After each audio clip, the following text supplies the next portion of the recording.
Beethoven was Austrian. Good day, mate. Yeah. And actually, wow. Austrian, like Arnold. Good day, mate. But Beautiful. I'm going to clip. That's going to be the clip. I thought I did a bad Arnold impression.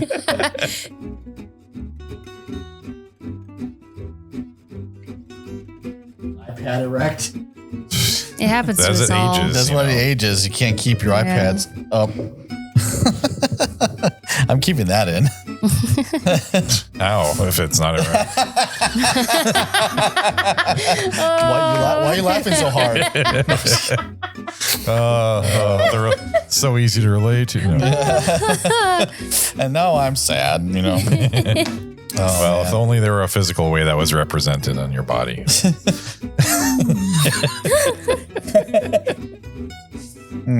Anyway, this is how we talk here. Yeah, well, it is. Yeah, it's great. This is how you know it's true friendship, because we can talk about anything.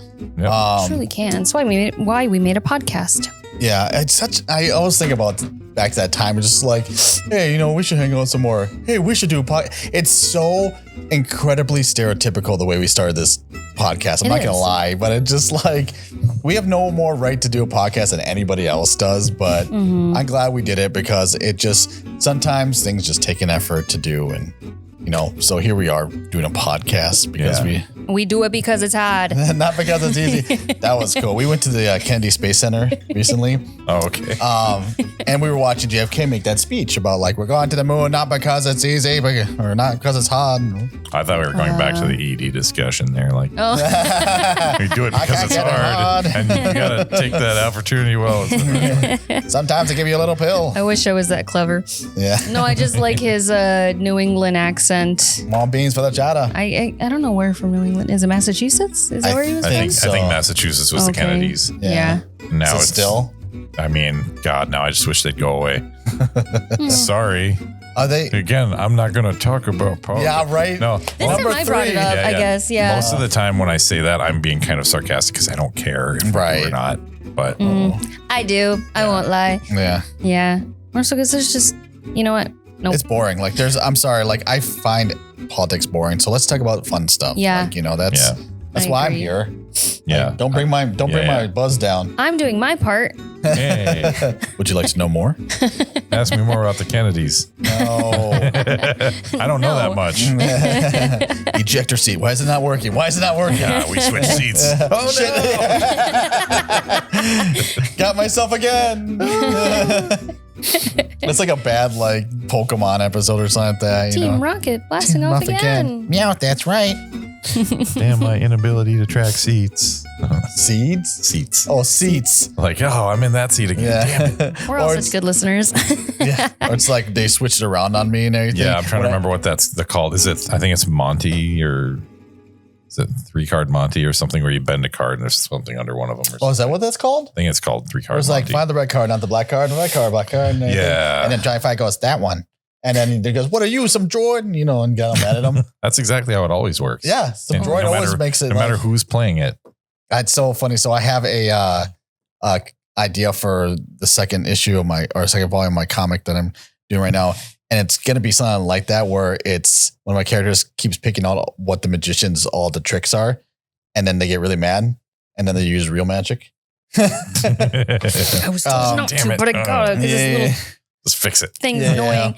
What is she? Cat? Half cat? Half cat? Spoilers. Sorry, everybody. That's my order at Starbucks. Can I have a hat cat? Welcome to Bards and Balladeers, y'all. Thanks again for stopping by with us. We are the podcast all about narration in all its forms.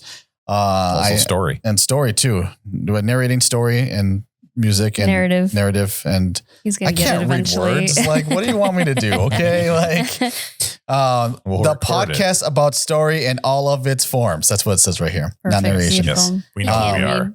And we have today Oscar, myself, Rio, and Kate. I'm Kate. I'm only here this week, though. This week. Next week. Yeah. I haven't been here before now. No, never. Yeah, this is his first time. Welcome. I don't know why I said that. Yeah, I'm sorry. That's all right. You've been here this whole time, haven't you? No. His inaugural debut. I'm stealthy. I have no object permanence. I'm like, got the brain of a 3-year-old.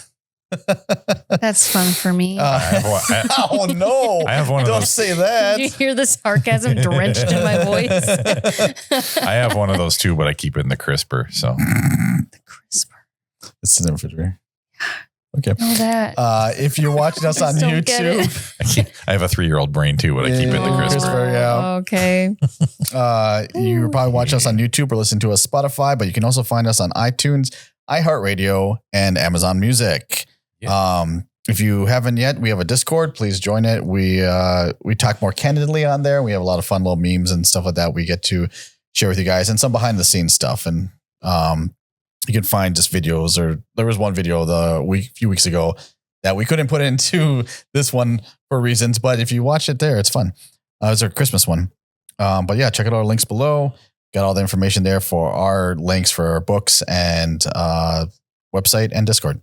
But today's topic is Do we have any special events coming up? Like, does anyone have an audio book? Oh yeah, going to drop soon? Yeah, I like that you were here. He's So the marketing guy. yeah, we have an audiobook Kickstarter going on right now for the first book in my series called Ascension, and you can get a bunch of voice actors together to do a whole reading of all of that, because I did all the reading by myself. And doing female voices differently and that many is very challenging. So I got a lot of cool voice actresses, and it's turning out to be really cool. So please, any help would be great. I really appreciate it. So check it out. Link below. But today our topic is, and thank you for reminding me to talk about that, is the future is now, topical versus timeless. So one of the things we talk about is just the things that we bring with us, and the things that kind of stand the test of time, whether it be, traditions, whether it be like, ideas, family members, even just living, we are the downstream of hundreds of people before us, but when it comes to stories and narration and music, and especially music, what actually stands the test of time and what is actually relevant for the day is a topic that comes up in discussion about, like, how do we define those, And I think with timeless, we kind of talk about how, like, it doesn't matter who's listening to it, there people can enjoy it throughout the years and so that. And there's a little debate, because for me, timelessness is subjective. What you like or what you even listen to today that's topical is very much about what you feel and how you perceive a lot of this media and stuff like that. So we're going to go into finding out what the differences are and how we kind of defined it.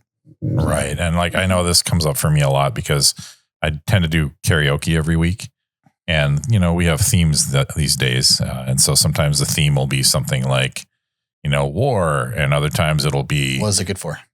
Huh? Absolutely what is it nothing. good for? No, like just like, songs that mention war, or someone will do a song by, like some band name with the word war in it or something like that. How about Gwar?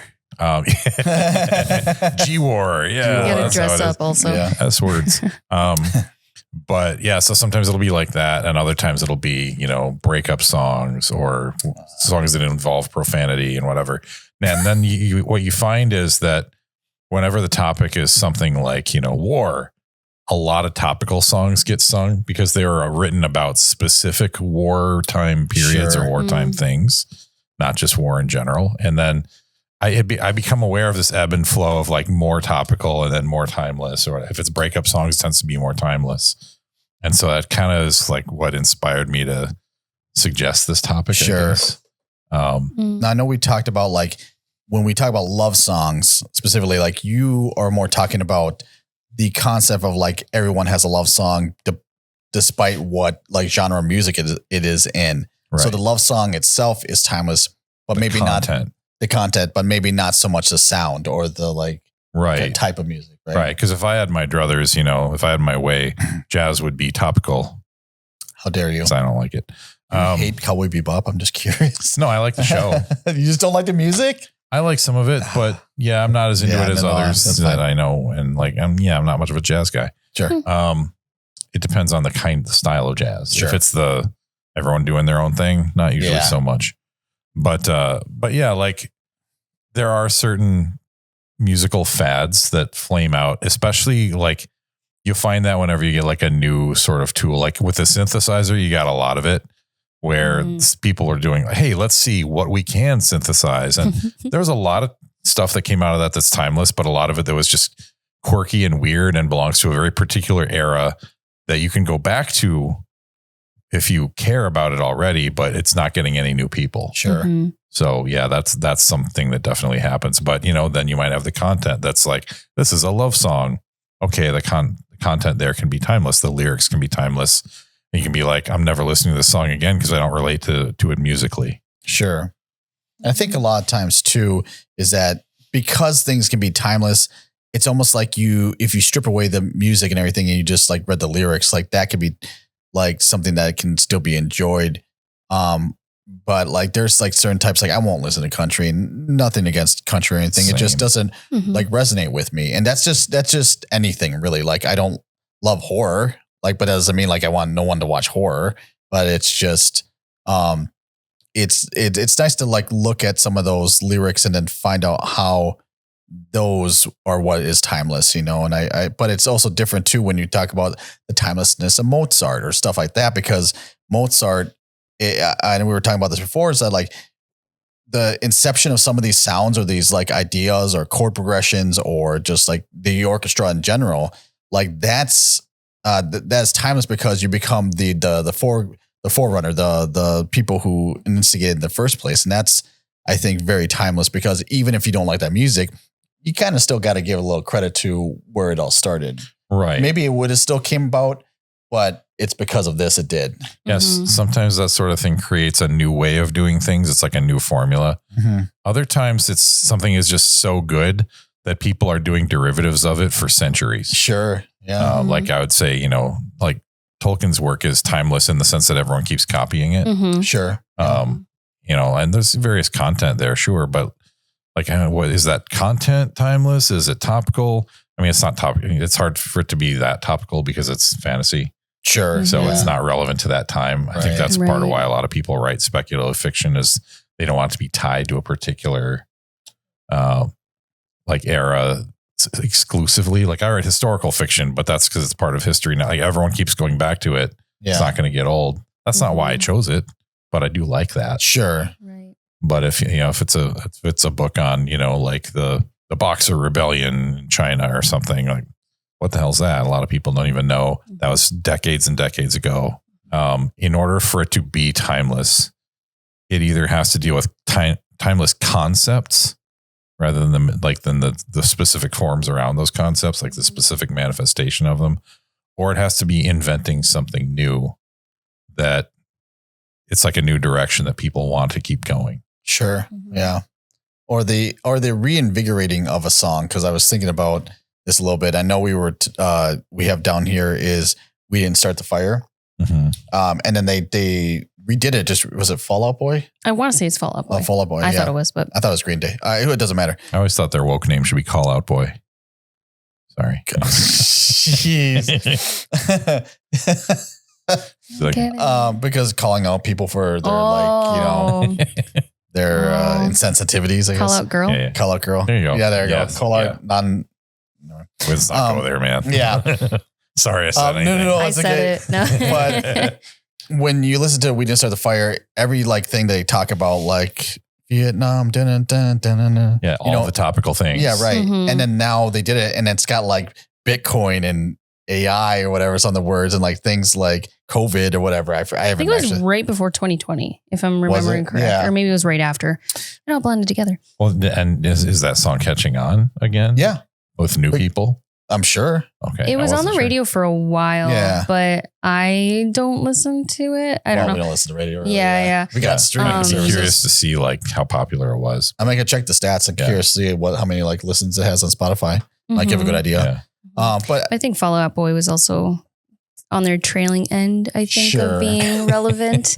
But they did bring Sorry, guys. Yeah. They did bring a new sound to it all too, though. That's a nice thing too, is that they redid the song, but they also made it sound like their song, their music, which is kind of interesting and new. But not just that to bring relevant. I also think about Weird Al a lot, like about this topic, because like he kind of puts a little bit of fire back into some of these songs by making fun of them. then also kind of making them topical, but also like, is that song now timeless because it's extending its life through Weird Al, or like, because this is where like the diciness comes in, is like, what is the timelessness of something and how is that perpetuated?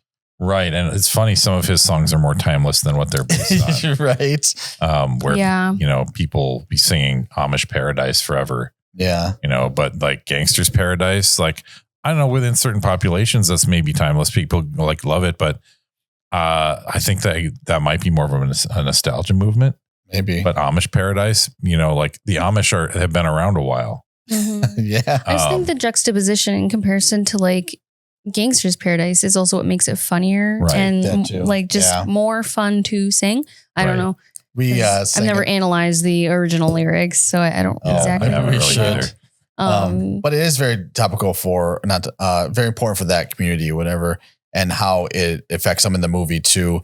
I just think that sometimes what Weird Al does is just bring it to the world at large, and just like, because you can make fun of anything, right? You can just kind of play around with stuff, and but I was gonna say, like, we sang it on a cruise ship once, but they didn't have it on the list. They just had Gangster Paradise, so it was like, just play this and we'll sing the other lyrics, like, There's a part of me that, looking back, I wonder what was it like for the other audience members that were expecting Gangster's Paradise, because they said it too, and didn't know the Weird Al version, and they were like, "Are they just ad-libbing this? Why do four of them know it?" And also, I mean, I've been on cruise ships in the karaoke area, and how many people there actually know Gangster's Paradise anyway? Yeah, a lot of the time it's full of like people from the South, like South Pacific or whatever, and I'm just imagining, how are people going to relate to either song? Sure.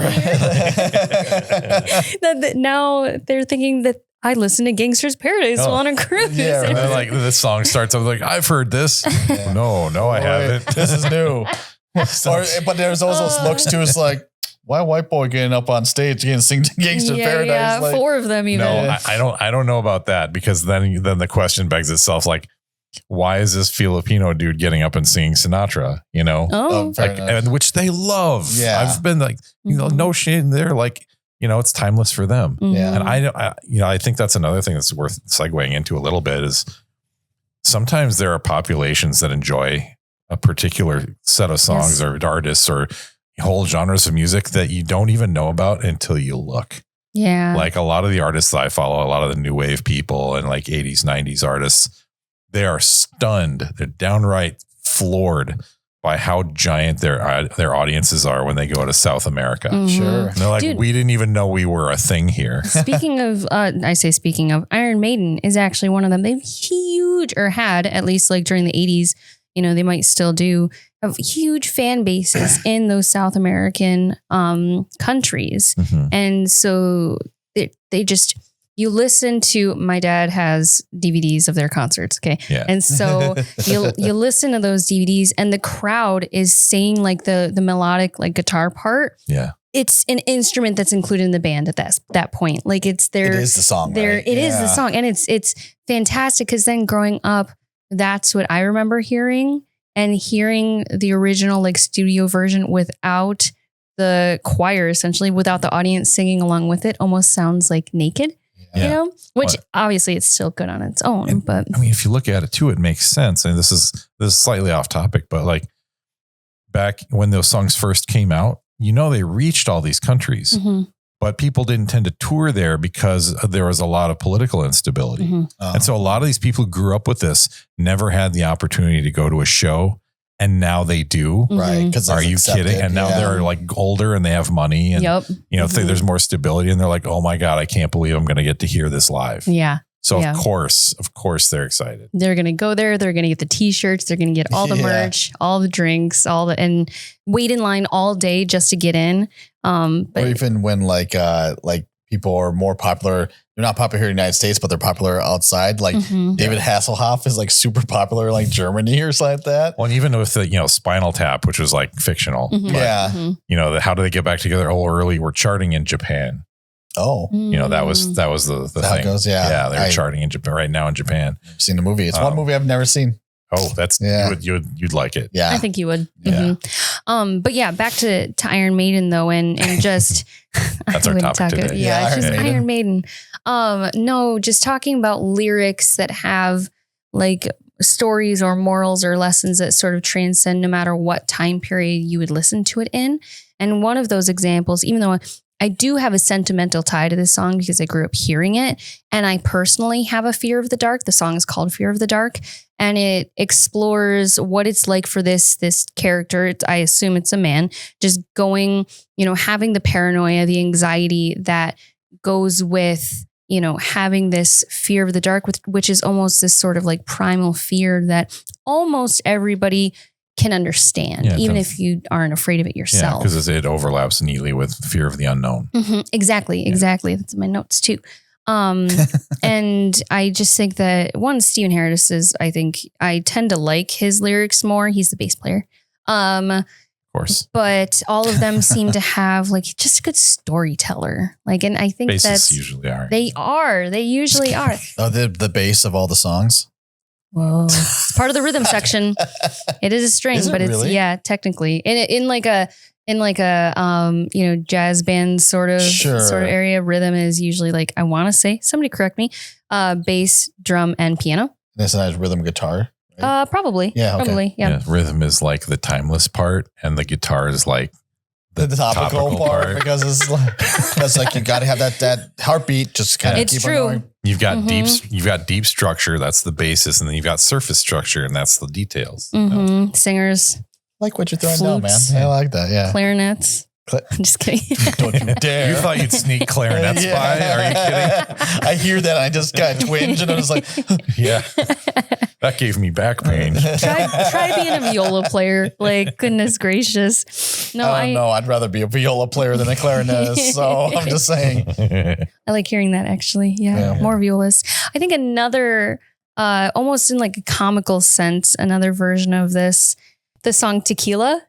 Oh yeah. Because it's timeless. Lyrically too, because it is one word that's just repeated a couple times. Yeah. Which word is that?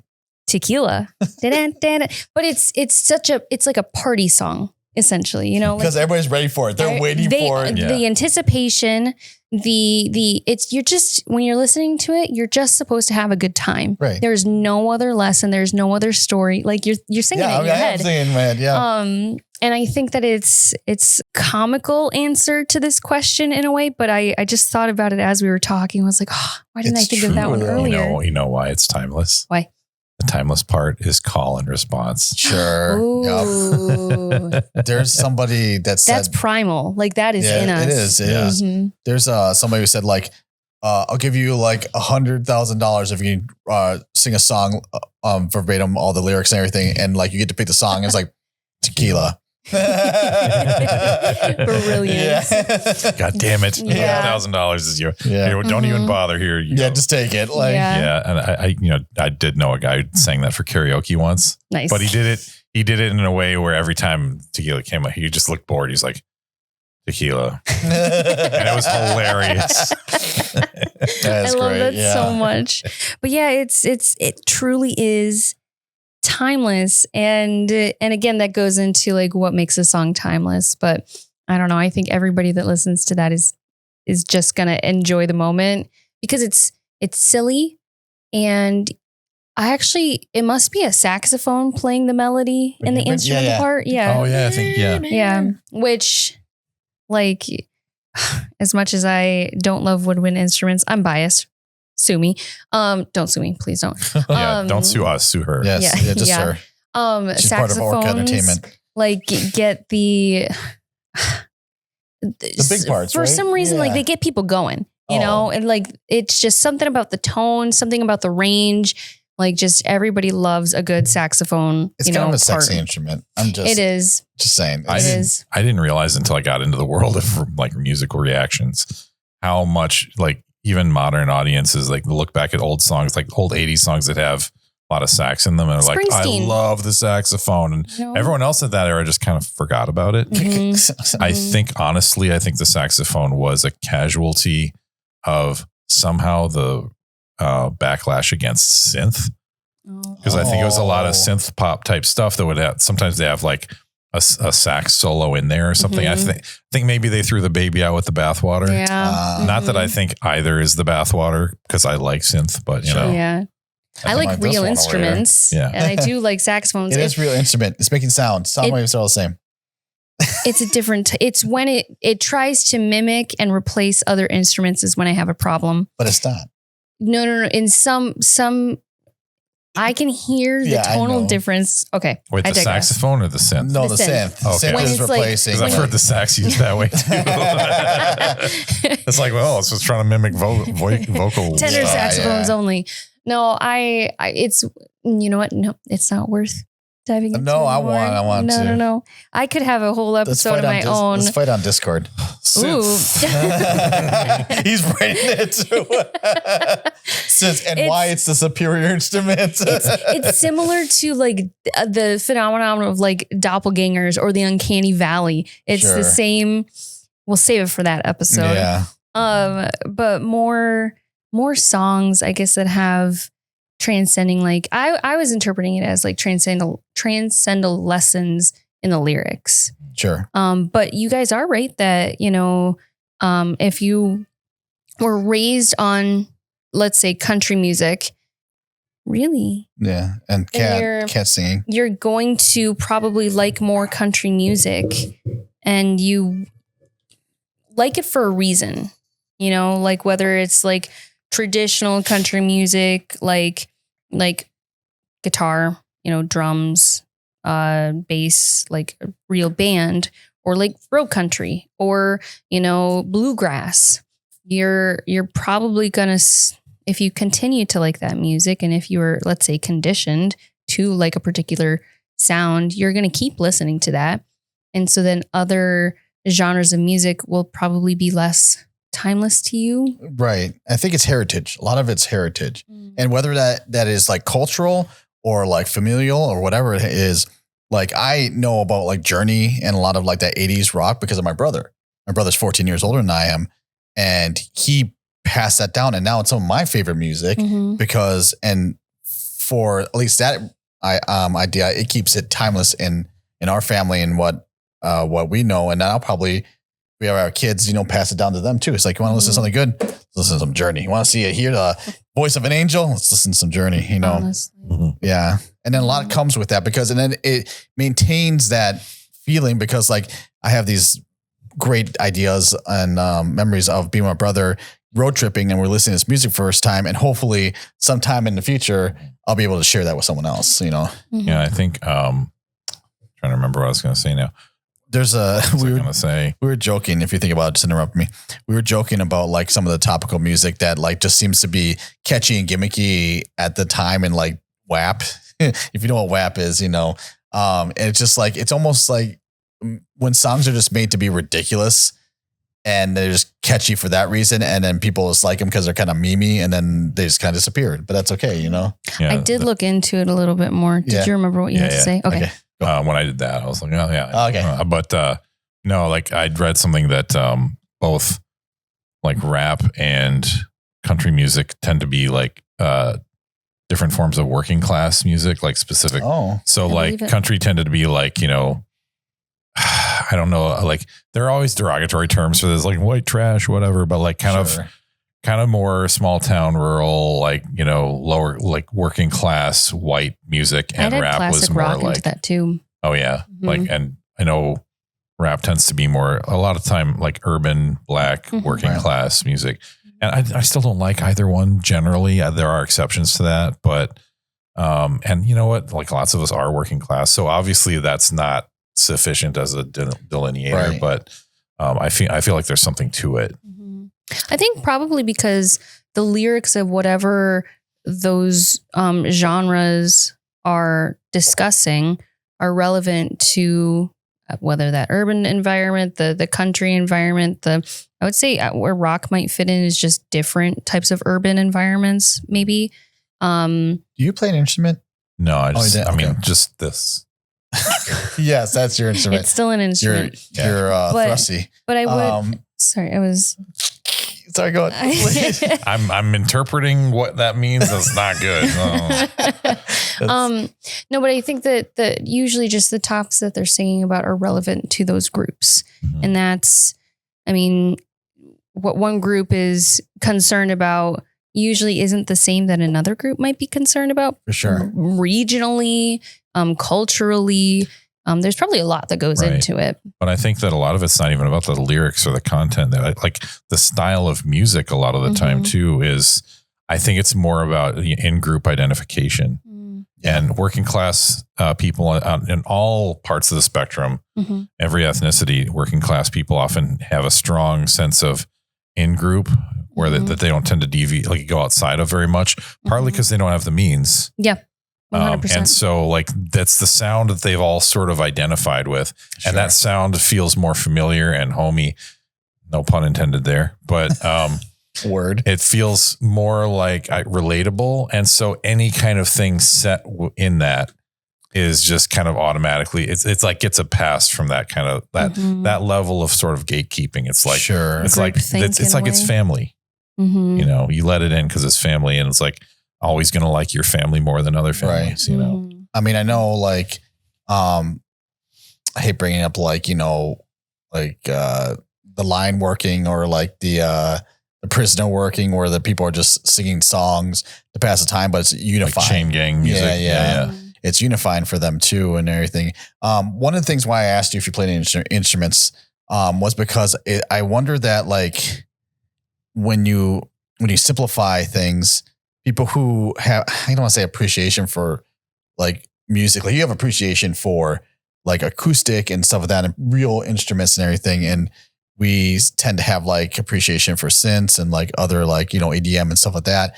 But it's just when the music becomes varied and more, you know, thick without just being a simple repetitive thing. Now there's a lot of layered. Yeah, definitely layered. And then there's a lot of like tribal music and everything that is just the repetitive like beats and everything. It's like this heartbeat and they're instrumental and percussive and everything. But that's, you know, something in itself and that's cultural and that's very embedded in a lot of that music. And I think with like country, I mean, with cats and cat music, yep. There's a lot of screeching. There's a lot of screeching, but there's she's trying to come out. You're just a ramp. I am just a ramp. With country, I think it just became like those instruments that are, like you said, easily obtainable, and it just kind of stuck with them because then like all you need is a guitar and a guy singing, and then you got a song and you got a whole band. You need, So I think that that is part of what makes it timeless to people is how identifiable it is to their chosen or default culture, and then things with that sound kind of flag as timeless, even if it's like a topical like subject. Sure. But it's easy. The sound is again limit or what's the timeless? Thank you. Limitless. Yeah. If the sound is timeless, then, you know, like it's like it passes certain timeless flags. Like even if it's topical, sometimes people will be like, no, this is timeless. It's a classic, you know, it's like, you know, is it, you know, sometimes it's not maybe, but it's just its sound. Sure. It's sort of like you can hear, sometimes people will play a game with that on TV or online or something like, do this song, but in this style. Oh, right. And it's like, oh, you know what? That sounds good. You know, I like that a lot better. It's maybe more your thing. I was gonna say there's Scary Pockets. I don't know if you ever listened to them. I love and hate them at the same time because they put like sometimes like they try to put jazzy or kind of like bebop kind of like music. Is that what you call it? I'm trying to think of what like it's like they try to turn any song into like a jazzy kind of swanky song and everything. Funk. Thank you. But some don't work as funk. Yeah. And I appreciate them trying, you know, but some are just like, I don't like it. Also, like, you know, also funk, new stuff doesn't tend to come out as funk. So funk might be one of those things that's kind of like been abandoned a little bit. Well, there's definitely new age punk or neo punk. But that's punk, I not meant funk. Neo funk. Funk. It's a PH funk. Oh, okay. Yeah. What actually is neo funk? I've never heard of that, but basically funk that you hear modernly. And sometimes with some synths and lost synths and stuff like that. Yeah. Cause like, I think some of the older funk was sort of like, you know, it had a little bit of the older like synth kind of stuff that didn't even really sound that artificial. Yeah. But also I feel like the genre was mostly taken over I think it was taken over more by synthy stuff, by like a lot of, kind of more white people. And for a lot of black people, it was taken over by like rap and hip hop. Sure. And so a lot of people like, whoever liked it before kind of abandoned ship to go to other things.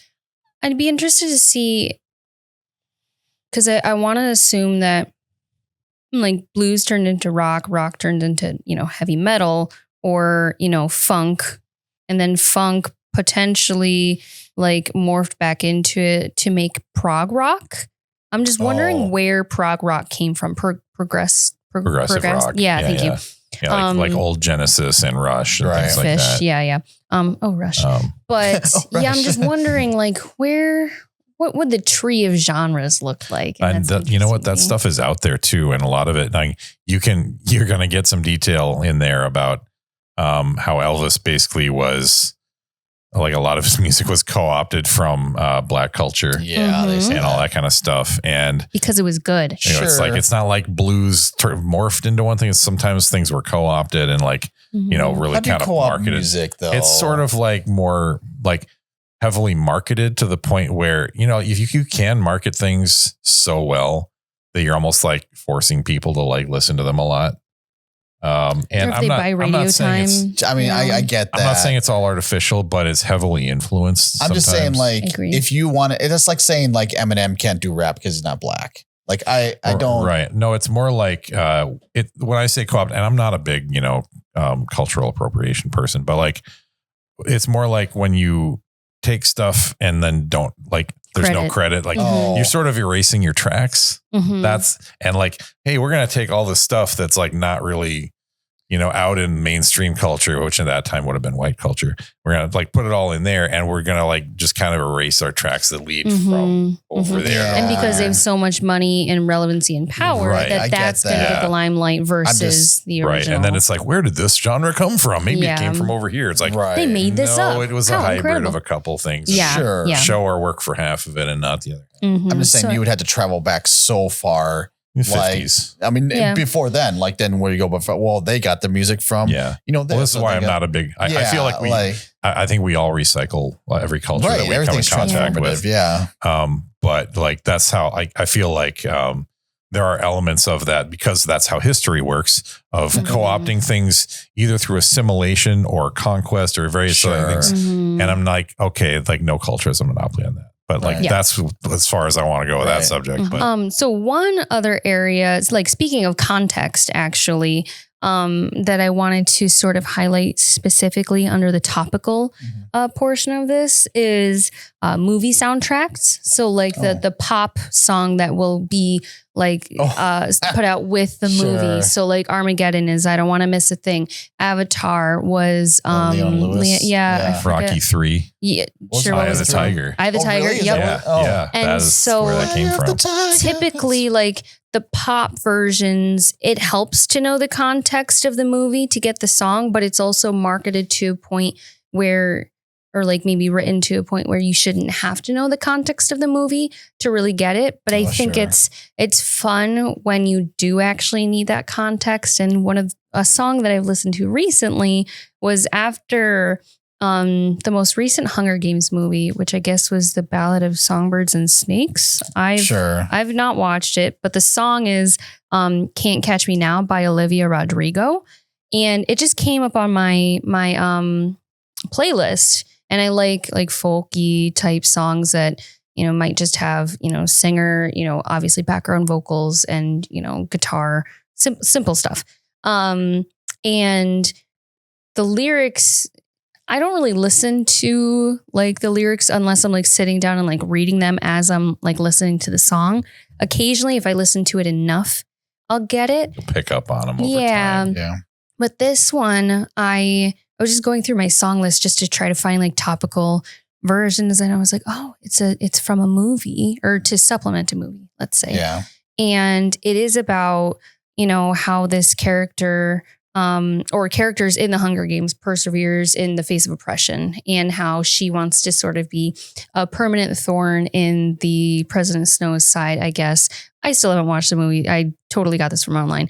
But that once you listen to the song again, knowing that context, I'm like, oh, I see it. And I see the symbolism. Words, I see the hints. And I think that's how a lot of soundtracks, like, so that's what makes soundtracks sit with me, is because I'm not a big classical music fan, but soundtracks can get me there because I'm tying it to this thing I've seen that carries more meaning for me than like, the symphonic sort of style. And also like, I like more classical music than symphonic because I'm more likely to like the instruments rather than 14 of them doing the same thing all at once.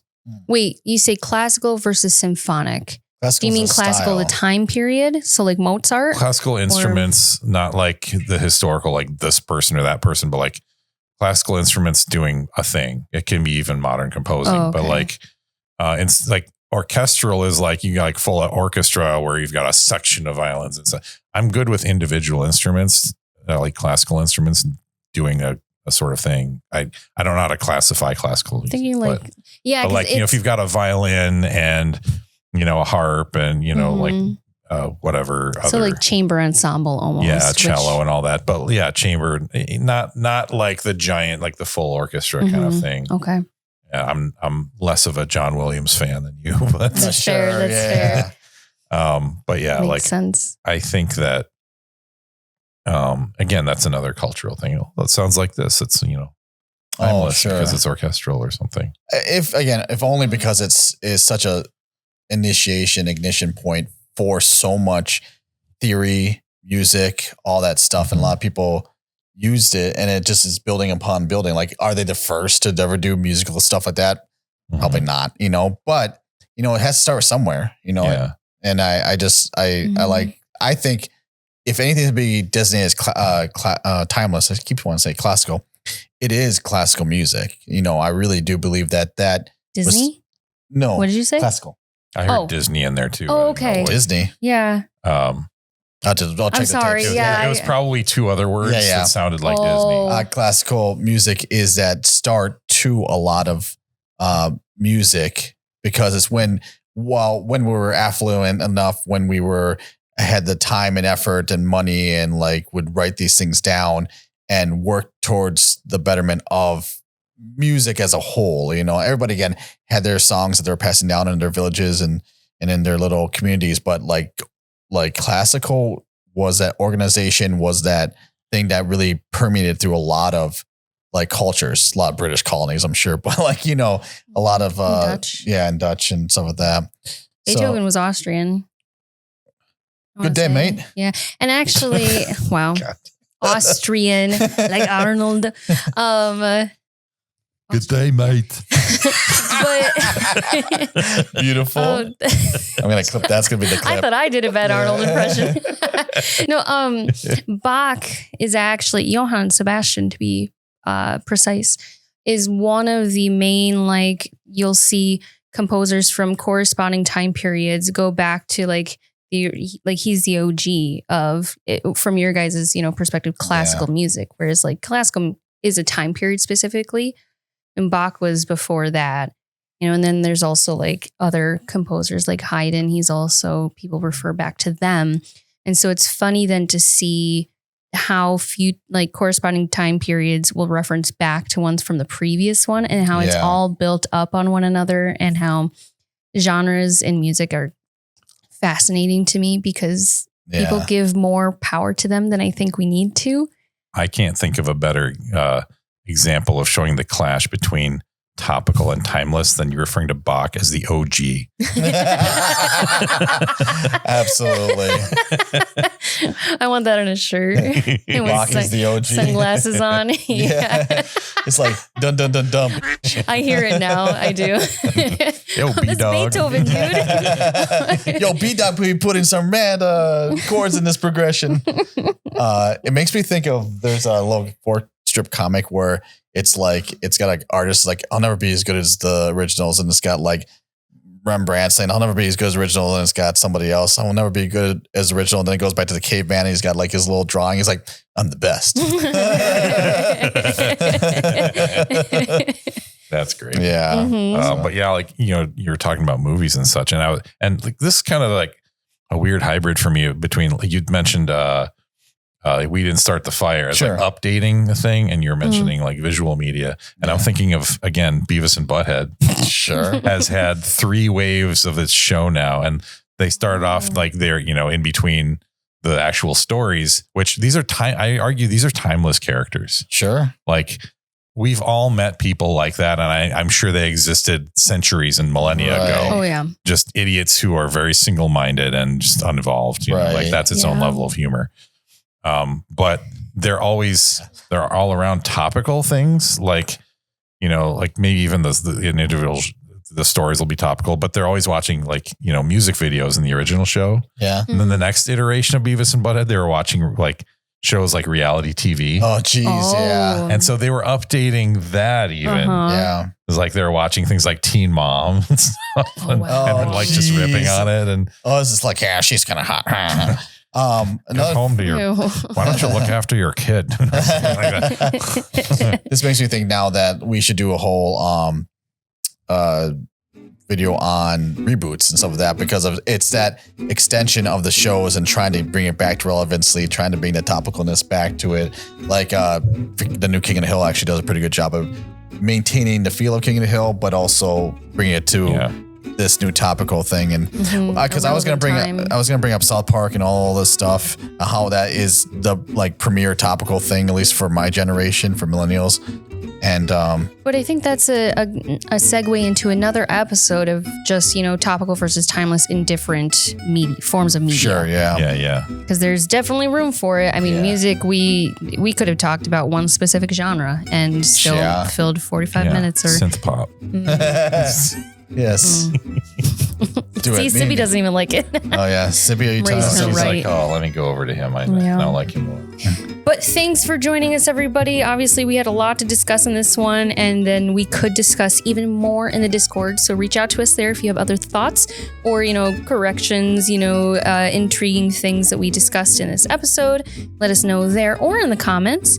But again, thanks for joining us. I'm Kate. I am Rio. I'm Oscar. Catch you next time. And that's Sibby. That's Sibby. She's there. Bye. Bye.